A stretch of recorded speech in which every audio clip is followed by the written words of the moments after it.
E aí, guerreiro e guerreira, chegamos aqui para mais uma aula do Quarentena do Interação aqui na ESA. Então, todos os dias você tem um vídeo, uma aula aqui disponibilizada de acordo com o nosso calendário acadêmico que atende a nossa metodologia. Só lembrando que para ter acesso à resolução dos exercícios em vídeo áudio do gabarito comentado, basta você clicar aqui embaixo nesse link e ir para a turma da ESA 7. Beleza? Então, boa aula, bom papiro, pegue agora o seu material de anotação e vamos com tudo. Tamo junto interagindo? Vem para essa aula, vem!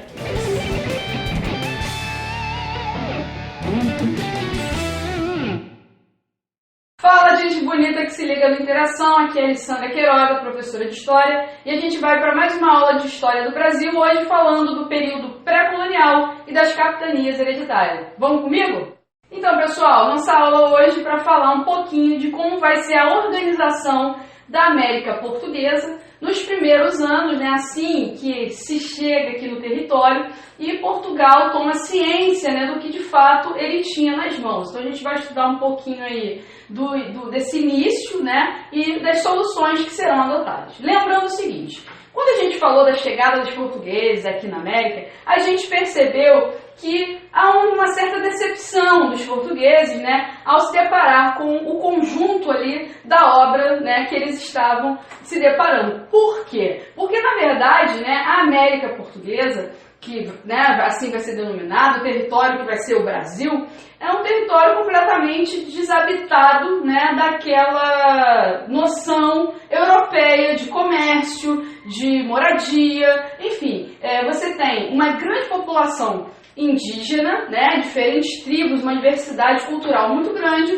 mas são indígenas que não tiveram contato com a Europa. Então, na verdade, né, a maneira de se organizar desses povos são completamente diferentes, né, do que a maneira que se organiza Portugal e todos os outros estados modernos. O que vai acontecer, então? A gente chama de período pré-colonial, o período que vai de 1500 a 1530, os 30 primeiros anos de ocupação. Esses anos são período, né, em que Portugal vai demonstrar um relativo desinteresse, porque o Brasil, né, a gente pode até falar Brasil, mas não o Brasil que você conhece hoje, mas enfim, o território que será o da América Portuguesa era um território completamente desajustado para o que Portugal gostaria. Então, o que vai acontecer? Portugal vai olhar para o Brasil e vai falar, opa, isso aqui vai dar trabalho, né? Isso aqui é como se fosse aquele terreno abandonado, num lugar bem distante da sua cidade, que está alagado, que o mato está alto, que não tem como você de cara já morar. Então, Portugal vai ver o que de bom, né, para o seu interesse metropolitano, pode ser desenvolvido. Então, a primeira coisa que eles vão observar é a existência do pau-brasil, né? O pau-brasil, uma árvore nativa da Mata Atlântica, uma árvore que existia em abundância, né, no litoral brasileiro e que servia, né, na Europa para não só a confecção de móveis, mas também, principalmente, para a extração, né, da coloração, né, da sua madeira, que era usada como um corante, né, para fazer tintas. O que vai acontecer? Portugal vai observar que há abundância, né, dessa madeira e vai negociar através do escambo, né, com os indígenas. Lembrando o seguinte, inicialmente a gente está falando de uma troca simples, que é o escambo, né, que é eu pegar, sei lá, o meu giz, entregar para você, você me entregar a sua apostila. Isso é um escambo, é uma troca.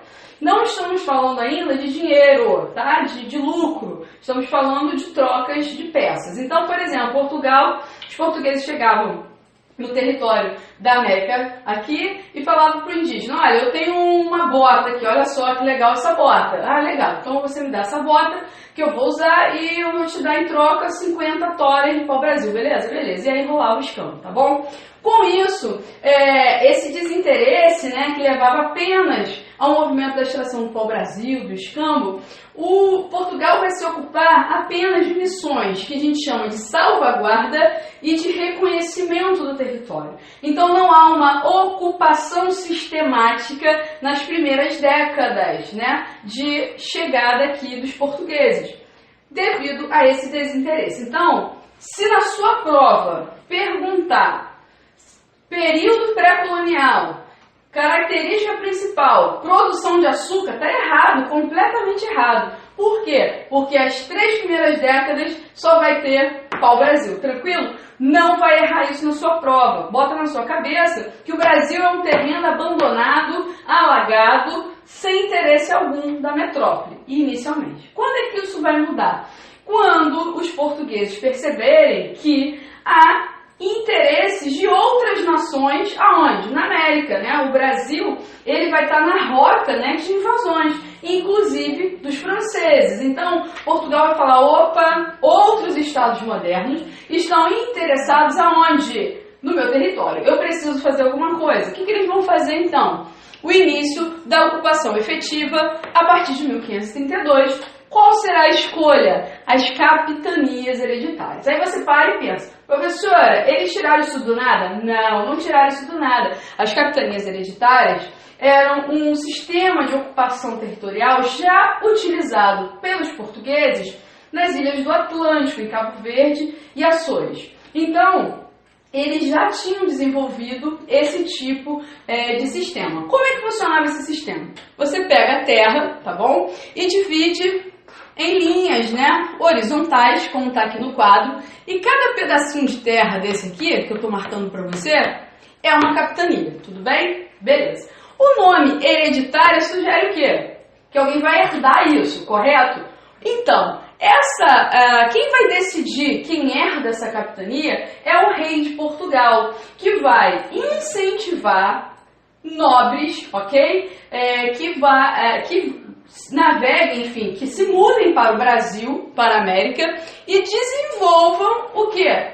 O território. O que a gente pode, então, tirar disso? Que isso é um investimento privado, tudo bem? Entendam, a capitania hereditária é uma saída da coroa portuguesa, do Estado português, para não gastar dinheiro com a colonização inicial. Então eles passam a bola. Fala, olha só, nobre José Joaquim, você recebeu a capitania X lá e você vai ter que desenvolver o território. Se você prosperar nela, você vai ter parte do lucro e uma parte vai ser para mim, beleza? Topa? Topa. Lembrando o seguinte, para o cara sair de Portugal, pegar um navio com a sua família, as bugigangas, tudo, cachorro papagaio, e chegar no Brasil, ele não pode ser um completo quê? Pé rapado, não é isso? Ele não pode ser um cara sem posses. Mas também não é o quê? O ricaço, cheio da grana, que mora de frente, né, pro rio lá, pro rio mais famoso de Portugal.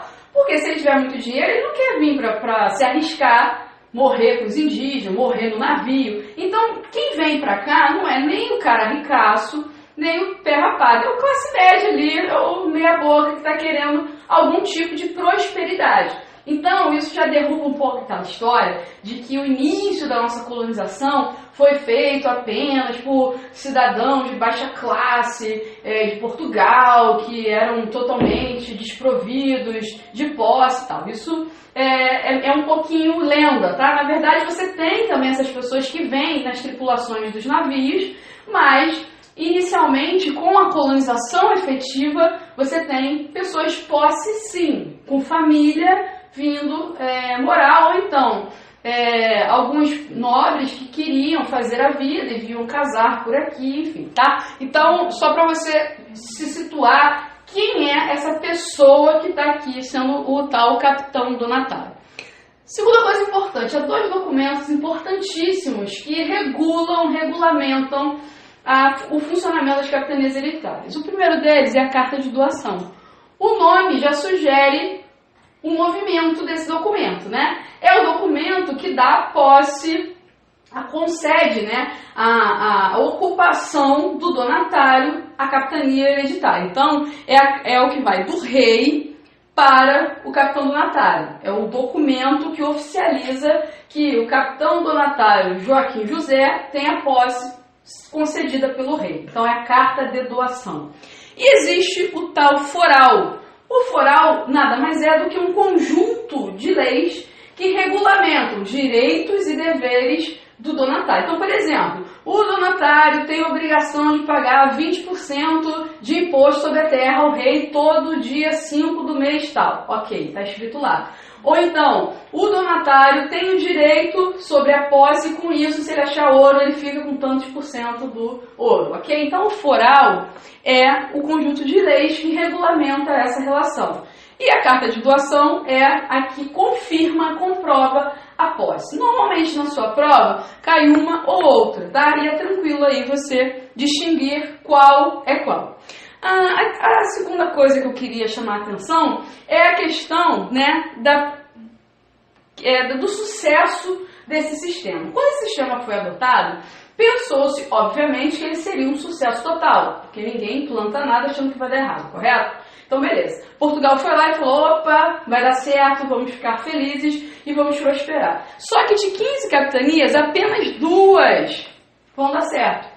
São Vicente e Pernambuco. 2 capitanias que estão em regiões distintas, né? São Vicente, que está na região mais próxima a São Paulo, que hoje é São Paulo, e Pernambuco, onde é Pernambuco, de fato, atualmente no Brasil. E essas 2 capitanias prosperam por conta do desenvolvimento da cana-de-açúcar. E aí já é a deixa para a gente observar qual será o próximo passo da coroa portuguesa, que a gente vai ver na próxima aula, que é justamente o desenvolvimento do açúcar. Então, dessas 15 capitanias, 2 prosperam.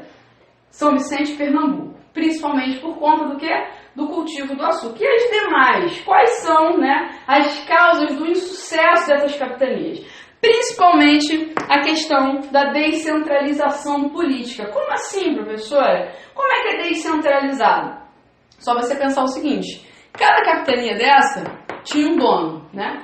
E esse dono tinha obrigações sobre a terra. E a outra capitania, ele não tinha nada a ver com ela. Ele cuidava o quê? Do seu quadradinho e o outro que cuida do seu quadradinho. Quando ele tinha um problema, com quem que ele falava? Ele mandava um e-mail? Não. WhatsApp? Não, nem isso. Ele mandava uma cartinha. Cartinha que navegava mais de um mês até chegar aonde? Em Portugal. E aí ele ia reclamar, rei Dom José, o índio tal, tá tentando invadir a minha terra. Quando o rei via isso, ele já tinha sido invadido, morreu, já era, já acabou. Porque era uma distância muito grande na comunicação, né, desse sistema, diferente do que aconteceu nas ilhas do Atlântico. Então, essa descentralização atrapalha o sucesso também da capitania. Então, os capitães donatários vão enfrentar muitos problemas locais e não vão ter com quem o quê? Reclamar. Por isso também que a gente vai ver que o próximo passo da coroa portuguesa é a implantação do governo geral, que é um assunto próximo de uma outra aula, mas que explica, né, por que a descentralização vai dar lugar à centralização política. Tranquilo?